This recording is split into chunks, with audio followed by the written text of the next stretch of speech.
J'aime bien, j'en parlerai tout au long de cette semaine, les parallélismes que le Seigneur met entre l'église et le mariage. Quand j'ai voulu me marier, le pasteur Vernon m'a dit, Roland, Viviane ne doit pas être simplement un partenaire sexuel. Tu dois aider Viviane à accomplir la mission pour laquelle Dieu l'a envoyée sur terre. Combien de fois des hommes se marient à des femmes et ces femmes deviennent des pondeuses simplement. Tout ce qu'elles ont eu comme rêve, ambition, ça s'arrête à cause du mariage. C'est pourquoi j'aime souvent dire, s'il y a un homme que j'aime beaucoup féliciter, c'est le frère Christian Lemba. Souvent j'échange avec Christian et Laure Bongo. Il dit, je savais que j'étais appelé au ministère et quand j'ai rencontré Laure, j'ai reconnu qu'elle avait quelque chose. Et Dieu m'a dit, au-delà d'être ta femme, la mère de tes enfants, aide ce potentiel qu'il y a en elle d'éclore. Et le plus étonnant, les deux sont mariés, font partie du même groupe. Mais écoutez comment on appelle leur groupe musical, la Mano di Dio. Et on dit même la Mano di Dio de Laure Mbongo. Et les combles dans la Mano di Dio, qui est devant avec les micros, c'est Laure. Et Christian est derrière dans les corps, dans le cœur.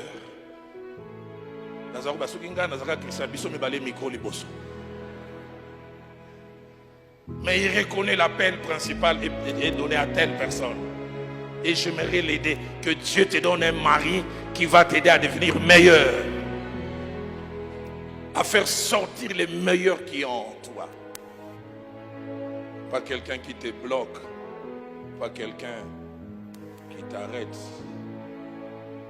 Nous verrons qu'il y a plusieurs sortes de mariages. 3 principalement. Il y a des mariages qui font des partenaires simplement des co-voisins. C'est-à-dire la chose qu'ils ont en commun, c'est qu'ils partagent un espace géographique. Co-voisins. Pas de complicité dans les rêves, pas de complicité dans les projets. Et deuxième niveau, c'est des simples partenaires sexuels. C'est le seul domaine où ils s'entendent. Et troisième niveau, des vrais collaborateurs. Des vrais partenaires de vie. Et c'est ce que Dieu veut. Et nous en parlerons quand nous montrerons comment quand David, plutôt Moïse est appelé à aller libérer le peuple d'Israël. Alors qu'il est en route, Dieu l'attaque, Dieu veut les tuer. Dieu merci, il a une femme spirituelle qui connaissait la révélation attachée à la circoncision. Moïse a oublié ça, mais Séphora connaît cela. Donne-moi une femme qui soit comme Séphora, qui me sauve là où on veut me tuer. Et c'est elle qui pratique la circoncision. Et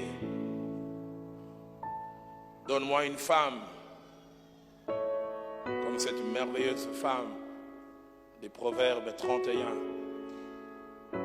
et qui elle dit, elle fait du bien à son mari et elle fait cela tous les jours de sa vie. Donne-moi une femme qui vient m'apporter un plus. On ne parle pas beaucoup de cette femme, mais la femme de Pilate. Sans son apport, son mari se serait encombré d'un crime dans lequel Dieu ne voulait pas qu'il soit dedans. Elle avait l'essence des choses spirituelles. Une païenne peut-être, mais elle avait l'essence des choses spirituelles. Et ce que j'aime, c'est aussi la complicité qu'il y avait entre les couples. Quand vous lisez, Pilate est en train de faire le procès de Jésus. La direction va d'un certain côté.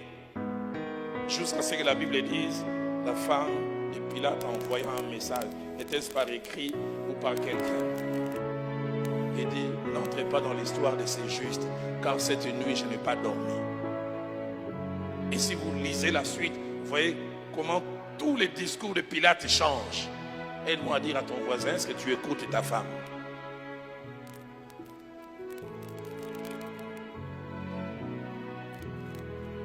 Elle a quelque chose en plus qu'elle a pu apporter. Et c'est ce que Dieu veut.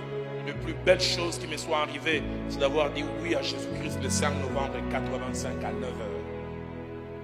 J'ai vu comment ça m'a enlevé de toutes les forces et de toutes les mauvaises choses attachées à mes aïeux. Si quelqu'un est en Christ, dit la Bible, il est une nouvelle créature. Les choses anciennes sont passées et voici toutes choses sont devenues nouvelles. Deuxième des choses, pour vivre une vie, une destinée épanouie mais aussi attachée à la famille, c'est marcher dans la crainte de Dieu.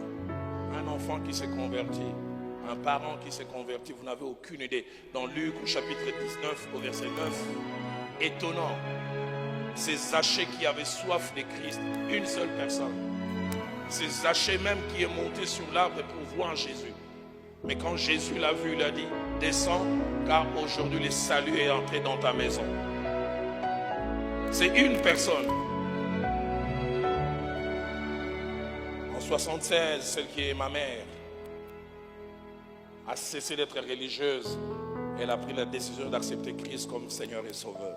Ça a été le tournant de notre vie familiale. Une seule personne. On n'a aucune idée combien un seul qui s'est converti, qu'il y ait des choses qui peuvent se passer. Quand une conversion arrive, vous n'avez aucune idée. Des fois, vous arrêtez les cycles des polygames et vous inaugurez le cycle des monogames.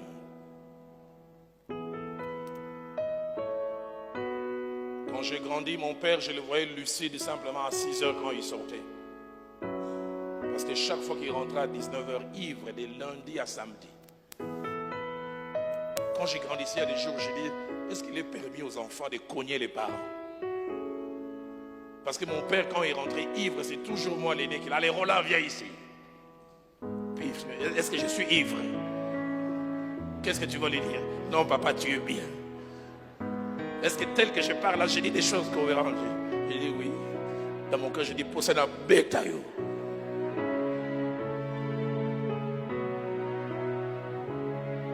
J'ai été la dernière génération des ivrognes. Mes enfants n'ont jamais vu un homme ivrogne et ne le verront jamais. À cause de l'ivrognerie de mon père, en grandissant, je me demandais si mon père, au-delà d'enseignant, s'il n'était pas boxeur. Il cognait ma mère terriblement. Combien de fois n'ai-je pas été l'arbitre? Je me souviens un jour, papa a cogné maman. Maman, la blouse est déchirée en partie. Il courut dans notre chambre. Elle est entrée ensanglantée. Et papa voulait rentrer, je suis sorti. Papa me dit, Roland, tu veux te battre avec moi? Je disais rien, mais dans mon cœur, je dis oui, on est la ligne. J'avais presque mes poings comme ça. Mais mes enfants n'ont jamais vu de telles scènes. Ils ne les verront jamais. Nous parlerons tout au long de cette semaine la valeur d'une conversion et surtout la valeur de la crainte de Dieu. J'aimerais que tu saches, on n'a aucune idée. Tu es en train d'inaugurer une nouvelle ère. Abraham a grandi dans l'idolâtrie, en pays dur, en Chaldée, en disant oui au Dieu de la Bible. Il ne savait pas qu'il a arrêté de l'idolâtrie. Il est en train d'inaugurer une nouvelle race, Israël, qui laissera les traces dans l'histoire de l'humanité. Je prie que quelqu'un non seulement accepte Christ comme Seigneur et Sauveur, mais marche dans la crainte de Dieu. Et je bénis Dieu que vous fassiez partie d'une église où la crainte de Dieu est suffisamment enseignée. J'ai appris à dire aux amis, j'ai étudié avec certains à la faculté de théologie, d'autres je les ai rencontrés. Je dis, quand tu écoutes un homme 10 fois, et toutes les 10 fois il ne prêche pas sous la crainte de Dieu, comment tu vas te poser des questions? Quand vous avez une église où ces choses sont enseignées, soyez heureux. Soyez heureux. Mais troisième et dernière chose qui nous aide à vivre une destinée épanouie attachée à la famille, c'est servir le Seigneur. Il n'y a pas de plus grand bénéfice que de servir Dieu. À la fin de cet enseignement, j'encouragerai les hommes et les femmes qui sont seulement des adhérents à l'église, des venants à l'église, de servir Dieu. Parce que votre service pour Dieu, au-delà de tout ce que Dieu peut vous révéler comme dividende, peut toucher votre famille. J'aime quand Isaïe chapitre 54 au verset 13, il est dit, tous vos enfants seront disciples de l'Éternel.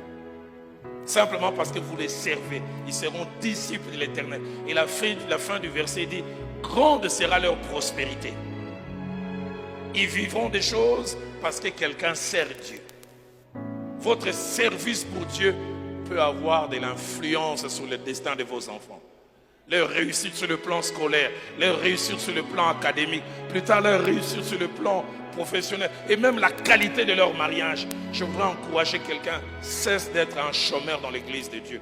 Aide-moi à poser la question à ton voisin, est-ce que tu es chômeur ou tu travailles? J'aimerais qu'on acclame encore le Seigneur.